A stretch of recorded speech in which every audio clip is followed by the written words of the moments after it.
वर्गमंत्रीसाठी खास करून मी केलं, कारण की नवीन भूमिका होती, मी पहिल्यांदाच तशी भूमिका करत होतो ना, तर त्यासाठी मी विलनचे कॅरेक्टर बघितले एकदा. माझे मित्र म्हणतात बाबा आता लय मोठा झाला. रॅपची आवड आधीपासूनच होती खूप, मला रॅप आवडायची, रॅप करायला वगैरे. माझ्या एंट्रीला काहीतरी 5 मिनिटं राहिले असतील आणि माझं धोतर सुटलेलं. अंगठे धरून उभं नाही राहायचं, आता निवडणुकीला उभं राहायचं. ऍटिट्यूड दाखवायचं होतं त्या कॅरेक्टर मध्ये.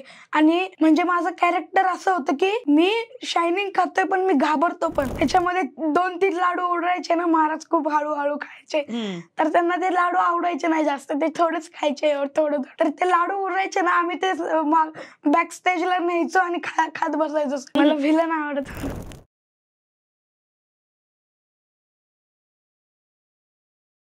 एमिली टॉक शो मध्ये तुमचं मनापासून स्वागत आहे. आजच्या आपल्या पॉडकास्ट मध्ये आपल्या सोबत आहेत एक युवा प्रतिभावान हुनहुनरी कलाकार प्रणव प्रदीप पवार. रंगभूमी पासून ते चित्रपट, वेब सिरीज, जाहिराती, मालिका, अगदी रॅप पासून अभिनयाच्या विविध माध्यमातून आपलं सहज अभिनयाने, मेहनतीने प्रेक्षकाच्या मनामनात अगदी आपली खास जागा निर्माण करणारा कलाकार. भूताचा बंगला, कर्मयोगी आबासाहेब, अनंत कोटी ब्रह्मांड नायक, 87 रुपयाचा शाई पेन अशा विविध प्रोजेक्ट मध्ये काम करणाऱ्या प्रणव कडून आज आपण जाणून घेणार आहोत त्याचा प्रवास, अनुभव आणि काही खास किस्से. सो थेट त्याच्या शब्दात. प्रणव, मनापासून स्वागत आहे. थँक्यू, धन्यवाद. मला खूप छान वाटतं इकडे येऊन. भारी. आणि आज तुझ्याशी गप्पा मारून मला पण मजा येणार आहे निश्चितच. आणि खूप सारे छोटी छोटी मुलं असतील की त्यांना पण प्रणव सारखं व्हायचं असेल. सो आज तू तुझ्या शब्दात सांगशील की तू कशी सुरुवात केली? म्हणजे मी नाटकापासून सुरुवात केली. मला वाटलं नव्हतं की मी फिल्म करेल, सिरियल करेल पुढे जाऊन. पण मला एके दिवशी मी ऑडिशनला गेलो होतो, तर विनोद सर होते, विनोद लवेकर म्हणून आमचे डिरेक्टर होते ना सिरियलचे, तर ते तिथं होते. मी ऑडिशन दिलं, तर त्यांनी मला आधी मिठी मारली घट्ट. ते म्हणले बाळा तुझं सिलेक्शन झालंय. सुपर. आणि मम्मीला आतमध्ये बोलवलं. मग ते म्हणले की नाशिक मध्ये शूट असेल. आणि त्याचा आनंद एवढा झाला ना मला की अचानक सर म्हणतायत की तुझं सिलेक्शन झालं. पहिल्यांदा मला म्हणजे विश्वास नाही झाला की माझं सिलेक्शन झालंय सिरियल मध्ये, ते पण कलर्स मराठी. मग आश्चर्यचकित झालो. अजून एक सगळ्यात पहिले मी कॅमेरा समोर कर्मयोगी आबासाहेब म्हणून एक फिल्म केली अल्ताफ सरांची, तर ते पण म्हणले की बाळा तुझं सिलेक्शन झालंय. तुझं जे करिअर झालंय ना, ते मोठ्या मोठ्या लोकांचं पण तेवढं होत नाही जेवढं तू केलंस एवढ्या लहान वयामध्ये. आपण सुरुवात करूया भूताचा बंगला आणि अजब राजाची गजब सफर या नाटकापासून. तर ह्याची कशी सुरुवात झाली? म्हणजे रंगमंचावर जेव्हा तू हे करत होता, अभिनय करत होतास, तेव्हा तुझा एक्सपिरियन्स कसा होता? पहिल्यांदा स्टेजवर जाण्याच्या आधी खूप दगदग होत होती. पण एक नयन दीदी म्हणून तिथं होती, ती म्हणली काही नसतं, तू एकदम मन मोकळ्यापणाने ऍक्टिंग कर, म्हणजे लाऊड एक्सप्रेशन दे, ते सगळं तिने सांगितलं. मग त्याच्यानंतर जेव्हा मी स्टेजवर गेलो आधी भीती वाटायला लागली, पण 1-2 डायलॉग झाले ना माझे, त्याच्यानंतर मी म्हणजे मन मोकळेपणाने ऍक्टिंग करायला लागलो. मग त्याच्यानंतर मला काहीच नाही वाटलं. ओके. सो स्टेज डेअरिंग त्यानंतर आलं, त्याच्या आधी तुला स्टेज फिअर होतच? हो. ओके. सो आपण दुसऱ्या प्रश्नाकडे जाऊया. कर्मयोगी आबासाहेब ह्याची म्हणजे इतिहासाशी निगडीत एक भूमिका होती तुझी. तर ह्या पात्र साकार करताना तुला कुठले कुठले चॅलेंजेस आले? आधी शुद्ध भाषेत बोलायचं. मी सरांना विचारलं की सर मी हे कसं करू? सर म्हणले तू जसं गावाकडे मित्रांशी बोलतो तसं इथं बोल, मन मोकळेपणाने अगदी तसं. मग त्याचं काही टेन्शन नाही आलं एवढं. ओके. आणि काय काय प्रिपरेशन करावं लागलं की मराठी भाषा परत शिकावी लागली काय? नाही, मला म्हणजे गावठी भाषा येतेच ना, त्याच्यामुळं मी केली. मग तसं त्यामध्ये कुठली भूमिका तू साकारली होतीस? शहा म्हणून एक भूमिका होती, ती केली. ओके. शहा काय करायचे ते? म्हणजे एक डायलॉग होता छोटासा, एक म्हणजे 5 मिनिटाचा रोल होता. ओके, बर. सो तू अनंत कोटी ब्रह्मांड नायक नाटक केलंस, वामनची भूमिका केलीस, तर ती नाटक खूप छान चालतंय आता सध्या पण. सो भूमिकेमध्ये प्रेक्षकांकडनं तुला प्रेम मिळते, तर तुला कसं वाटतंय त्याबद्दल? खूप मस्त. म्हणजे एक गंमत होती नाटकाच्या वेळेस की एक म्हणजे महाराजांना ना एक म्हणजे तिखट लाडू द्यायचे आणि त्या तिखट लाडू मध्ये ना त्या लाडू मध्ये क्रीम भरायचे, तर आम्ही बॅक स्टेजला पळायचो त्या लाडूसाठी. अच्छा.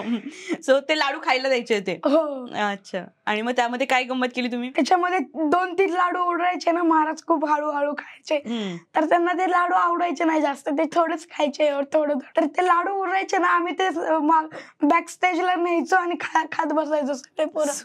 सुपर. सो ऍक्टिंग किंवा अभिनय आहे ह्यामध्ये तुला मजा येतेच आहे. हो, तर आणि जेव्हा तू रंगमंचावर काम करतोयस किंवा पिक्चर मध्ये करतोयस किंवा ऍडव्हर्टाईज मध्ये काम करतोयस, जाहिरातीमध्ये काम करतोयस, तेव्हा सगळ्यात कम्फर्टेबल तुझं कुठलं माध्यम असतं? सगळ्यात म्हणजे खासरी टीव्ही सोबत वर्गमंत्री सिरीज करताना, विनोद सरांसोबत सिरियल करताना, अल्ताफ सरांसोबत पिक्चर करताना खूप छान वाटलं. म्हणजे मला पिक्चर करताना त्यांच्यासोबत मजा आली.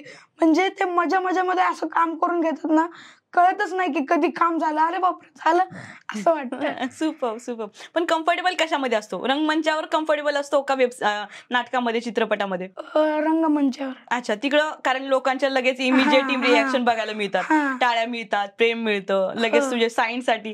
आता जो फॅन मुवमेंट असतो की तू बाहेर गेल्यानंतर, वर्गमंत्री झाल्यानंतर स्पेशली, की तुझे मित्र कसे रिॲक्ट करतात तुला? माझे मित्र म्हणतात, बाबा आता लय मोठा झाला तू, असं. अच्छा, आणि फॅमिलीवाले सगळे?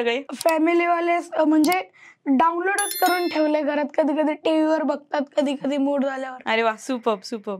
सो अजून एक तू चित्रपट केलाय, 87 रुपयाचा शाईचा पेन.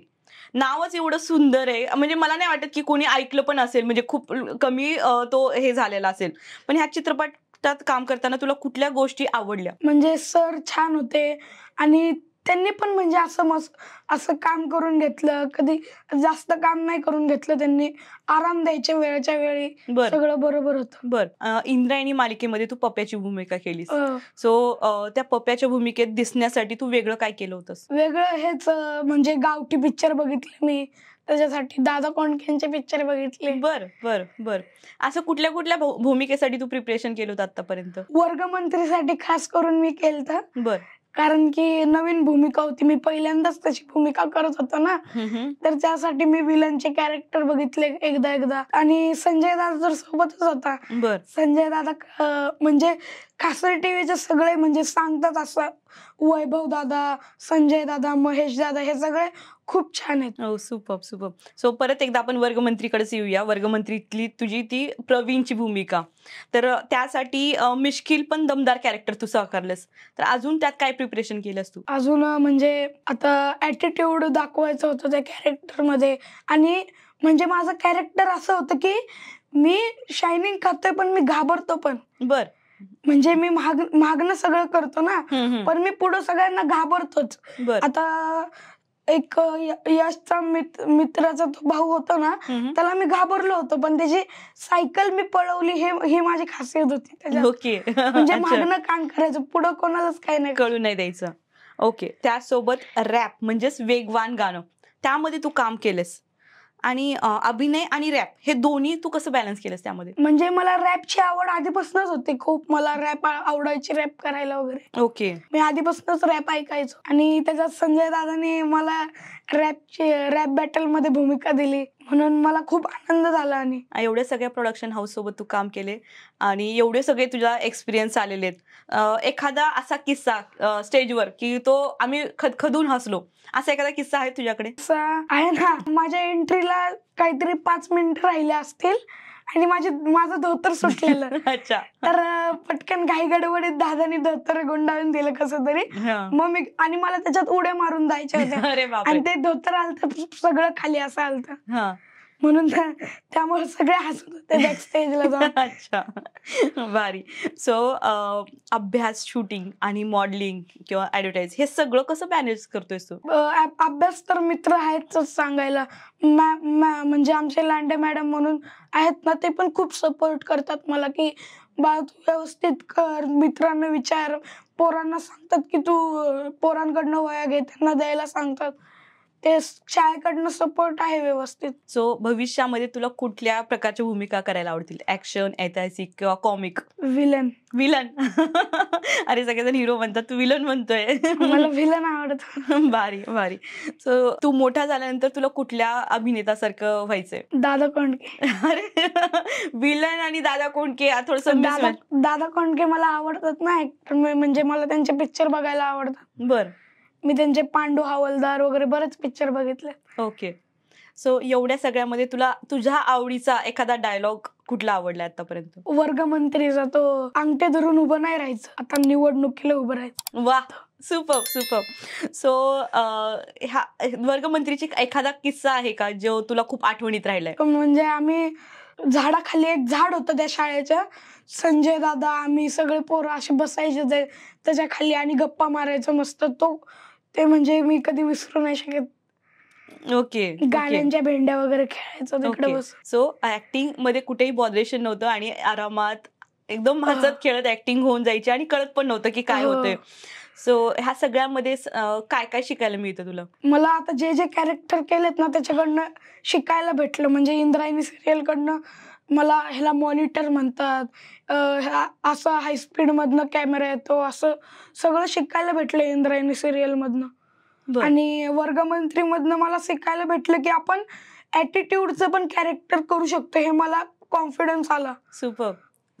आता अपकमिंग काय काय तुझे प्रोजेक्ट्स आहेत? आता 87 रुपयाचा शाईचा पेन येतोय. अच्छा. अजून ऍड येते एक. बर.